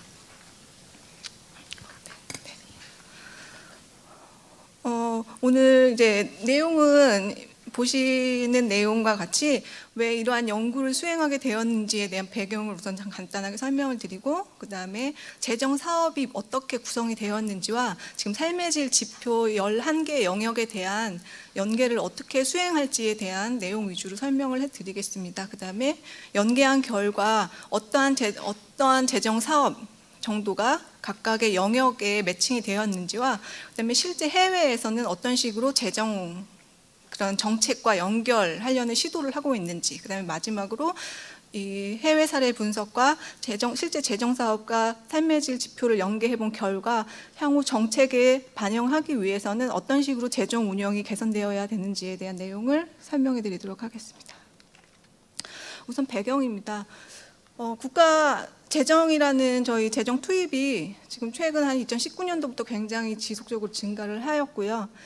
그런데 그만큼 과연 삶의 질도 같이 좋아졌는지에 대한 물음표가 계속 남아있는 상태입니다. 우리나라 경제 규모가 2020년도 기준으로 세계 10위권으로 계속 유지가 되고 있고요. 물론 올해는 좀 떨어진다라는 예측도 있었지만 그래도 상위권에 머물러 있는 경제 대국으로 성장하였습니다. 경제 규모 GDP가 늘어남에 따라서 정부 지출 비중도 과거 2011년도에 약 20%, 21.8%대에서 21년 결산 기준으로는 한 28% 정도의 정부 지출이 투입이 되고 있습니다.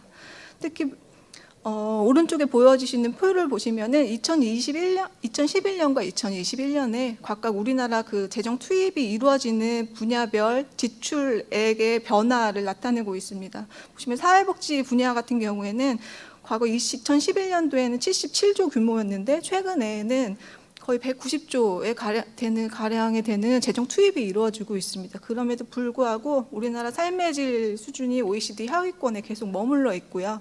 특히 그 OECD의 그 BLI 지표는 30위권 수준으로 계속 낮은 하위권 수준에 머물러 있습니다. 그렇다면 이런 그런 경제 상황과 그런 국민이 체감하고 있는 그런 삶의 질에 대한 수준의 괴리로 인해서 이제 최근에는 우리나라뿐만 아니라 국외에서도 그 정부 정책과 예산 편성 과정에서 그 연결을 해서 삶의 질 지표의 증거 기반 정책 결정을 활성화하려는 움직임이 해외에서부터 시작되어 있고 최근에 우리나라에서도 그런 움직임이 있었습니다. 대표적인 것이 EU에서 구성을 했던 막스웰이라는 프로젝트가 있었는데요. 2017년부터 2020년에 지속가능 성장 목표를 다루는 어떤 협의체를 구성을 했었습니다. 그래서 EU 4개 국가의 통계청과 그다음에 3개국 대학, 그다음에 이탈리아의 그런 기관이 참여를 해서 이 프로젝트를 진행을 한 바가 있습니다. 그리고 뉴질랜드 같은 경우에는 그 삶의 질 지표할 때 많이 나오는 국가인데요. 2018년도에 예산안에 세계 최초로 웰빙 예산이라는 것을 시도한 바가 있습니다. 이런 식으로 해외 국가에서 특히 유럽권에서 그 삶의 질 지표를 반영한 재정 사업 운영에 대한 논의가 활발하게 진행 중이고요. 우리나라 같은 경우 실제 지금 반영해서 운영하고는 있지는 않지만 그 2019년도에 그 저희 정부 부처 정부에서 그 여러 연구진 분들과 다양한 연구진 분들이 참여를 해서 소득 3만 불 시대 삶의 질 제고 전략 수립을 추진한 바가 있습니다. 그 보고서에 따르면은 다양한 각계 환경 분야 뭐 여러 가지 분야를 어떤 식으로 재정 사업에 연결해야 될지의 큰 틀에서의 논의는 있었지만 실제로 그럼 우리 재정 사업을 구성하고 있는 분야를 어떻게 연결할지에 대해서까지는 들어가진 않았습니다. 그리고 작년에 2021년도에 사회장관 회의에서는 사회통합지표 개발을 추진한 바 있었고요. 여기에는 통계청도 참여했던 것으로 알고 있습니다. 그래서 이런 증거 기반의 그런 재정 운영을 하려는 시도가 있었는데 그렇다면 과연 우리 현재 재정 사업은 어떤 모습이고 어떻게 연결 가능한지에 대한 물음표는 여전히 남아 있습니다. 그래서 화폐 가치로 측정되는 양적 지표로서의 GDP를 경제 성과의 목적으로 지금도 담고 있는데요. 여기에 그럼 삶의 질 지표를 반영한 그 경제 목표를 운영하기 위해서는 어떤 식으로 재정을 바라봐야 될지에 대한 연구 필요성이 계속 있는 상태였습니다. 이런 배경 하에서 저희 분석은 그 재정 사업과 삶의 질 영역 간 연계를 한번 시도를 해봤습니다. 그러면은 이 중요한 것이 어떤 식으로 삶의 질과 재정 사업을 연결해 볼지에 대한 방법론을 먼저 저희가 구축할 필요가 있었습니다. 그래서 재정 사업의 특징을 반영을 해서 일부 어떤 사업들을 재정 사업, 지금 삶의 질과 매칭을 해야 될지 아니면 삶의 질을 새롭게 우리가 제안을 해야 될지에 대한 논의를 위해서 기초 연구를 이렇게 작업을 했습니다. 그래서 이번 이 분석에서는 그 연계 기준을 보시면 그 통계청에서 2020년도에 나왔던 삶의 질 11개 영역 중에 그 주관적 웰빙 영역을 제외하고 10개 영역을 대상으로 했습니다. 그리고 그 10개 영역 중에 각 그 영역에 속 들어가 있는 세부 지표를 검토를 해서 재정 사업과 관련성이 있는지를 판단을 했고요. 그리고 재정 사업 같은 경우에는 그 저희 현재 중앙정부에서 관리하고 있는 최하 단위인 세부 사업과 그 삶의 질 영역 간 그 연관성을 한번 살펴보았습니다. 그래서 재정 사업이 분야 부문 프로그램 단위 사업, 그다음에 세부 사업으로 이렇게 구성이 되어 있는데요. 우선 분야가 어떤 분야에 속해 있는지, 그 다음에 상위에서 다음 부문에서 어떤 내용과 연구성이 있는지 그렇게 순차적으로 살펴보는 작업을 수행을 했습니다. 그래서 세부 사업의 내용은 그 세부 사업 각각 세부 사업이 가지고 있는 사업 설명서에 있는 사업 목적과 그다음에 수혜 대상 위주로 했었습니다. 그래서 최종 저희 연구의 목적은 아래 보여지시는 테이블을 구축하는 것입니다. 그래서 이 테이블 구축을 통해서 좀 어떤 분야의 삶의 질 매칭이 가능한지를 살펴보았고 그 과정에서 나오는 문제점은 이제 향후 정책 연결 과정으로 또 후속 연구가 진행될 때는 이제 어떤 식으로 개선을 해야 될지로 좀 발전을 해야 될 것 같습니다. 보시면 2021년도 기준이고요. 현재 우리나라 재정은 그 16대 분야로 구성이 되어 있습니다. 삶의 질이 11개 영역으로 구성이 된 것처럼 재정 분야도 큰 단위인 부문으로 구성이 되어 있고요. 16대 분야 75개 분야로 구성이 되어 있습니다. 그다음에 그 하위에 정책 목표 묶음 단위라는 프로그램이 572개 정도가 되어 있고요. 그 밑에 단위 사업, 그다음에 세부 사업들이 각각 한 8,000개 정도, 매년 한 8,000개에서 8,500개 정도의 세부 사업이 매년 편성이 되고 있습니다. 그래서 보시면은 지금 소관 분야 부문 프로그램 각각 세부 사업 이렇게 되어 있고요. 그다음에 재정 사업에서는 지금 사업 목적과 사업 내용 및 수혜자를 좀 검토를 해봤습니다. 그래서 각각의 삶의 질 영역 11개 중에서 그 하나 주관적 지표는 제외하고 가족 공동체나 뭐 안전, 고용 임금과 연결이 되어 있는지 이런 식으로 태깅을 했고요. 하다 보니 이따 문제점에서도 말씀을 드리겠지만 한 개의 세부 사업이 여러 가지 삶의 질 영역에 매칭이 된다라는 좀 문제점이 있었습니다. 그래서 좀 이따 말씀드리겠지만 저희가 금액 정보는 사용하지 않은 것이 중복 카운팅 될 수도 있고요. 그다음에 이 한 개의 세부 사업 단위가 지금 뭐 8,000개 정도라고 말씀을 드렸는데 작게는 뭐 한 억 원 단위에서부터 몇백억 단위까지 편차가 굉장히 심합니다. 그다음에 세부 사업 밑에 중앙정부에서 관리되지 않는 내역 사업, 내내역 사업 중 이제 지자체에서 관리한 내내역 사업까지 쭉 또 세부적으로 여러 개 사업이 묶여져 있기 때문에 금액 정보를 저희가 공개했을 경우에 좀 과소 추정되는 경우가 있을 수가 있어서 그런 것을 방지하기 위해서 지금 이번 연구에서는 금액 정보는 사용하지 않았었습니다. 그래서 보시면은 이렇게 가족 공동체부터 안전까지 쭉 10개 영역 중에 어떤 것에 연관이 있는지 이렇게 매핑하는 작업을 했고요. 인건비 같은 경우 따로 저희가 체크한 게 고용 임금 쪽에서 어떻게 고용이 창출되는지가 굉장히 좀 중요하게 되어 있고, 최근에는 그 고용률을 높이기 위해서 정부에서 인건비 투입도 많아졌었습니다. 그래서 저희가 세부 사업 중에서 인건비성 금액은 별도로 체크해서 규모가 어느 정도인지를 좀 분석을 해봤었습니다. 그래서 이런 데이터셋을 구성하는 것이 목적이었고요. 그러면은 각각 태깅을 어떻게 했는지 에 대한 방법입니다.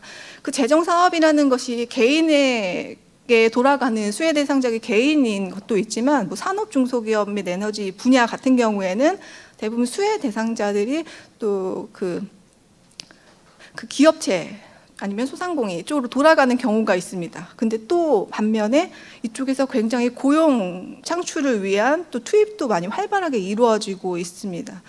그래서 그러면 어떤 식으로 재정 사업을 삶의 질과 연결을 할 때 대상 사업을 구분할지를 저희가 판단하기 위해서 그 연구자 개인의 판단에 의해서 물론 하기는 하지만, 그래도 우리가 지금 나와 있는 삶의 질 지표를 활용할 수 있는 방안에 따라서 이 삶의 질 프레임워크에 따라서 이거를 변형시켜서 재정 사업을 살펴봤습니다. 우선 삶의 질이라는 것이 프레임워크를 살펴보시면은 가운데 주관적 웰빙이 들어가 있고요. 그다음에 개인이 좋다면은 그다음에 공동체, 그다음에 이런 전체적인 재반 여건을 하는 환경까지 이렇게 포괄하고 있습니다. 그래서 이제 재정 사업을 하나의 세부 사업을 검토할 때 그 재정 사업의 정책 중심의 수혜자가 개인이 있는지를 우선시하였습니다. 그래서 개 중심의 개인이, 그다음에 이제 개인이 속한 공동체의 사회적 관계에 영향을 미치는지에 대한 것을 봤습니다. 그다음에 개인의 삶의 질에 영향을 미치는 환경적 조건의 개선에 영향을 미치는지를 봤습니다. 예를 들자면은 그 도로를 건설할 때 만약에 그 고속도로와 내 집 주변에 도로를 건설하는 재정 사업이 두 개로 분리가 되었을 때 어떤 것을 삶의 질과 연결시켜야 될지에 대한 고민이 좀 있었습니다. 그래서 어떻게 보면은 그 고속도로 같은 경우에는 전체적인 우리 국가의 인프라의 구축 측면이 좀 더 강한 반면에 이 집 근처에 조그마한 도로를 놔두는 그런 환경 개선 사업 같은 경우에는 거기에 주거하고 있는 저의 만족도에 가장 영향을 미치기 때문에 그 전자에 해당되는 세부 사업 같은 경우에는 그 제가 주거 그 안전 그쪽 구축에 매칭을 했고요. 그다음에 고속도로 같은 대형 SOC 인프라 사업성 같은 경우에는 이제 대상 사업이 아님으로 분류를 하였습니다. 또 이런 식으로 그 재정 사업 중심에 개인이 있는지를 가장 중요하게 여겼습니다.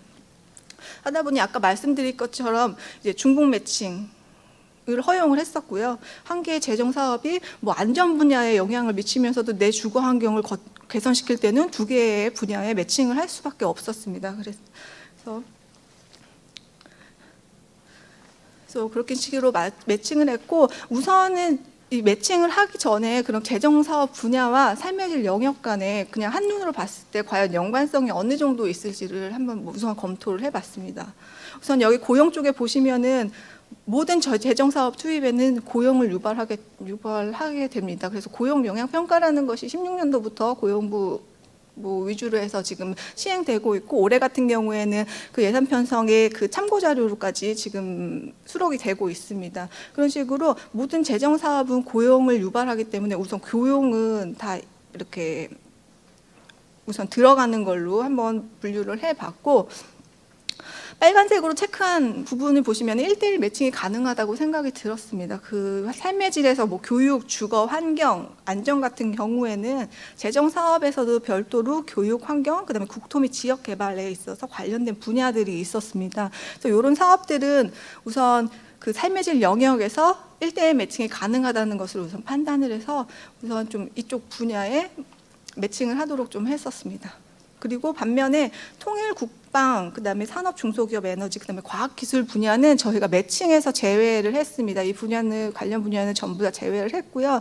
그 이유가 통일 외교랑 국방 같은 경우에는 물론 국방이 좋아지면 개인 삶의 질에 영향을 미치겠지만 지금 전체적인 국가의 뭐 안보 그런 차원이 좀 더 중요하다고 생각을 해서 이 분야는 관련된 산업 관련된 그 분야는 우선 제외를 하였습니다. 그다음에 산업 중소기업 및 에너지도 대부분 고용 일자리 창출 사업을 빼고는 관련된 산업을 진흥시키기 위한 그런 사업들로 구성이 되어 있기 때문에 이런 사업들은 제외를 하였습니다. 그래서 산업 중소기업 및 에너지 그다음에 과학기술은 그냥 2차적으로 그런 고용 유발 효과가 있을 뿐이지 직접적인 삶의 질에는 영향이 없다고 했습니다. 그래서 이 5개 분야는 제외하고 그다음에 예비비 성격에 있는 예산도 제외를 하였습니다.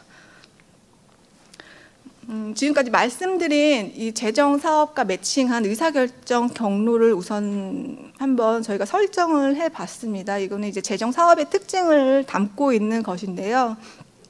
우선 1단계와 2단계를 구분을 해서 대상 사업으로 우선 한번 식별을 했고 지금 그다음에 이제 식별된 대상 사업을 가지고 이제 실제 삶의 질 영역과 매칭을 시도를 해봤습니다.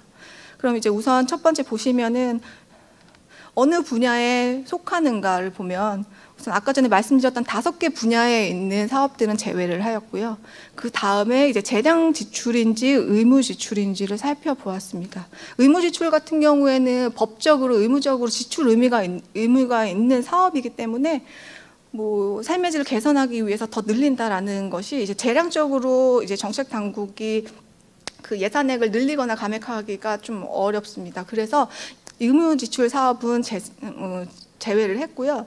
단 의무지출 사업 중에서 구성하는 것을 보면 이제 법정 이자 지출 같은 것이나 뭐 지방 교부금으로 내려가는 금액들은 제외를 시켰고요.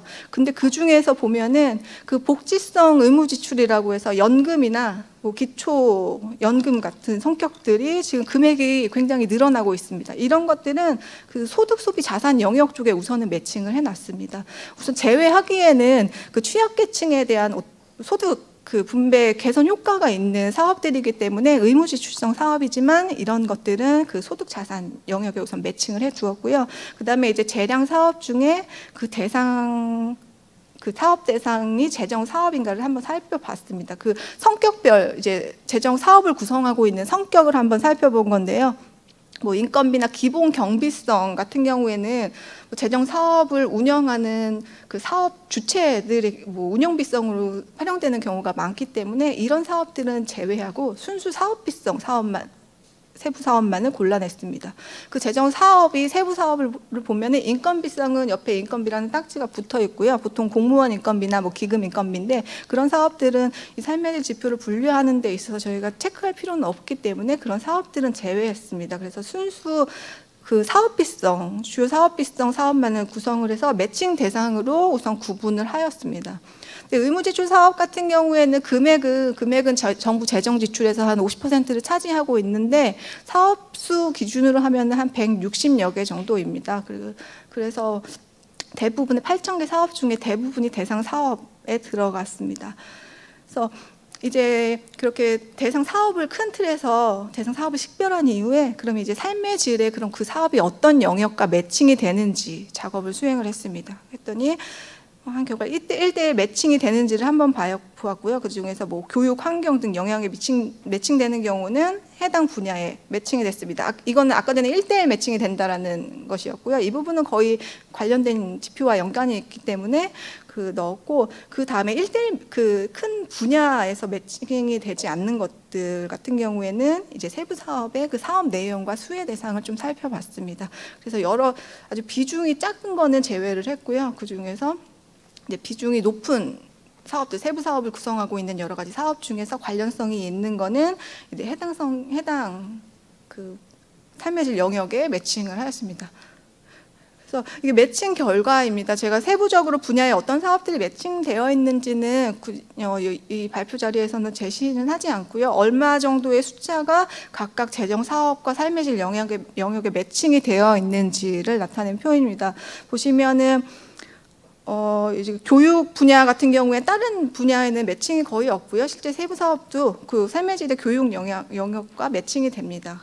그다음에 교육, 그다음에 환경 분야 같은 경우가 딱 1대1 매칭이 되는 부분이었고요. 환경 분야 같은 경우에서도 환경, 뭐 물 산업, 뭐 그런 에너지 산업 같은 투입 뭐 일종의 그런 것들이 있습니다. 그런 것들이 이제 제외고 요새 특히 뭐 탄소 중립 이슈인데 그 관련된 분야들이 특히 이 분야에 매칭이 됐습니다.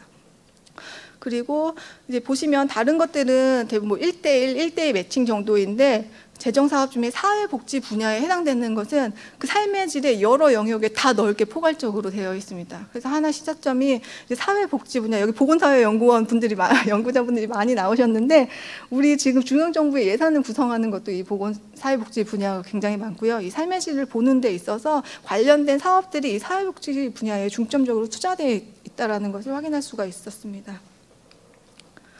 그래서 이 검토 결과 이런 식으로 매칭이 되어 있고요. 이제 연결을 하다 보니 이제 문제점들이 발견이 되었습니다. 이제 배분류 단위에서 연결하지 못하는 경우, 그다음에 다중 연결되는 문제가 좀 있었고요.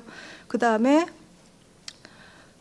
이제 매칭이 모호한 경우들이 굉장히 많이 있습니다. 이렇게 이제 연구자 개인 주관적인 판단에 의해서 아무리 그 의사결정 트리를 저희가 설정을 했고 한다 하더라도 개인에 따라서 어떤 사업을 이 삶의 질과 연결에 매칭을 할지에 대한 판단에 굉장히 좌지우지한 점이 있는 사업들이 굉장히 많았다는 것이었습니다. 이런 것은 지금 재정 사업에서 여러 가지 인지 예산 제도로 활용하고 있는 그런 사업들도 지금 시행한 이후에 많은 지적을 받고 있는 사항들이기도 합니다. 뭐 성인지 예산 사업도 마찬가지고요. 그다음에 고용 영향 평가 같은 경우에도 그 사업이 고용 창출을 유발하는 사업인지 맞는지를 그 구분하는 데 있어서 지금 그 사업 그 부처 담당자들은 뭐 빼고 싶어 한다던가 여러 가지 문제가 있습니다. 그다음에 타당성 문제가 있는지 또 존재를 하고 있습니다. 그다음에 이제 금액 변수를 사용하지 않았던 게 정부 지출 이 세부 사업에 또 여러 가지 사업들이 구성이 되어 있기 때문에 실제로 그 재정 사업이 그 삶의 질 영역에 100% 다 투입된다라고 이제 할 수가 없기 때문에 금액 변수는 이제 제외를 하였습니다. 그래서 실제 재정 투입 규모를 활용하기는 좀 문제가 있다라는 그 단점이 있었습니다. 지금까지 이제 우리나라 사례 우리나라 과연 연계가 가능한지를 한번 살펴봤고요. 그러면은 우리나라도 이제 정책에 연결해서 이 자료를 활용하기 위해서 어떤 식으로 이제 살펴봐야 될지에 대한 내용을 해외 정책 사례를 한번 살펴봤습니다. 그래서 보시면은 이제 뉴질랜드, 부탄, 이탈리아 정도가 지금 현재 그 재정 사업에 재정 사업을 그 삶의 질을 재정 사업에 많이 반영하려고 노력하고 있는 국가들입니다. 보시면 뉴질랜드와 부탄은 그 사업 예산 배분에 적극적으로 현재 고려를 하고 있고요. 이탈리아 같은 경우는 신규 예산 사업을 연계를 하고 있고, 스웨덴, 캐나다, 그 프랑스 같은 경우에는 그 직접 삶의 질 지표를 연결하지는 않지만 그 예산 순기 1년에 맞춰서 예산안을 제출을 할 때 관련된 삶의 지표 그 핵심 지표들을 같이 부속 서류로 첨부하도록 이제 되어 있습니다. 그래서 이런 내용들인데 시간이 그렇게 많지 않아서 지금 해외 정책 연계 같은 경우에는 그냥 우선 좀 통과하도록 하겠습니다. 그다음에 연계 가능성입니다. 이제 결론인데요. 저희가 이제 연계 과정이랑 해외 사례를 살펴보다 보니 연계 가능성, 실제 이제 데이터의 연계는 이런 문제가 있었습니다. 아까 말씀드린 바의 문제이고요. 그렇다면 이제 삶의 질을 반영한 재정 운영을 진짜 실제 하기 위해서는 어떻게 되어야 하는지를 살펴보면은 이제 전체 이 삶의 질 지표를 보기보다는 지금 삶의 질 지표 중에서도 우리나라 특히 나쁜 지표들이 있습니다. 이런 것에 대한 그 정책 목표를 우선 설정할 필요가 있어 보이고요. 지금 통계개발원에서 계속 삶의 질 지표를 21개 영역에 대해서 이제 발표를 하고 있는데 좀 더 구체적으로 핵심적으로 발표하시는 것 중에 좀 더 이제 재정 투입으로 인해서 개선이 가능할 것이라는 좀 영역을 식별을 하셔서 세부 지표를 좀 제안하시는 게 정책 연결과 더 좀 밀접하게 활용할 수 있지 않을까라는 생각이 들었습니다. 특히 해외 같은 경우에도 통계청과 그다음에 각국의 재무부가 연결을 해서 예산 편성에 좀 참여하는 경우가 있었습니다. 통계청 같은 경우에는 그런 관련 그 삶의 질 지표 중에서 재정 투입을 통해서 개선하고 싶어하는 그런 그 핵심 지표들을 개발을 해서 그 예산안에 제안을 한다던가 아니면은 실제 그 관련된 예산 항목을 따로 만들어서 예산의 우선순위를 두게 한다던가 그런 적극적인 좀 노력이 있었습니다. 그리고 제도적인 측면에서는 우선 예산 편성 절차에서의 개편이 있어야 된다는 것입니다. 해외 국가 같은 경우에도 실제 이런 예산 투입을 삶의 질을 반영한 국가 같은 경우에는 국가재정법 제정을 통해서 실제 예산 편성 과정에 활용하려는 노력이 있었고요. 그래서 우리나라 같은 경우에도 실제 어떠한 삶의 질을 개선하고 싶다라는 목표가 설정이 된다면은 관련 예산 저희 국가재정법이나 관련 예산 편성 절차를 개편을 해서 반영할 필요가 있다라는 것입니다. 그 제도적으로 뒷받침되지 않는다면은 이게 지표에서 머물러 있을 가능성이 크기 때문에 이런 노력도 필요하다는 것이고요. 지금 우리나라에 보면 인지예산성 사업들이 굉장히 좀 많이 있습니다. 성인지 예산 사업도 있고요. 또 일자리 사업 외에 또 고용 영향 평가라고 해서 전체 재정 사업에서 고용이 창출되는 유발 효과를 계산하는 또 그런 고용 영향 평가도 있습니다. 그 다음에 올해 작년 말부터 해가지고 그 탄소 관련한 그 이슈가 많이 대두되면서 우리나라 또 온실가스 감축 예결산 작성서가 또 신규로 또 도입이 되었습니다. 그래서 이런 식으로 법령 개편이 필요하고요. 또 하나 말씀드리고 싶은 거는 지금 현재 나와 있는 인지 예산에서 개선하고자 하는 것을 또 삶의 질과 연결을 해서 핵심 지표로 또 뽑아내고 그걸로 관련해서 삶의 질 여기 지표를 좀 모니터링해서 정책에 반영할 수 있는 그 노력이 있으면 좀 좋을 것 같습니다.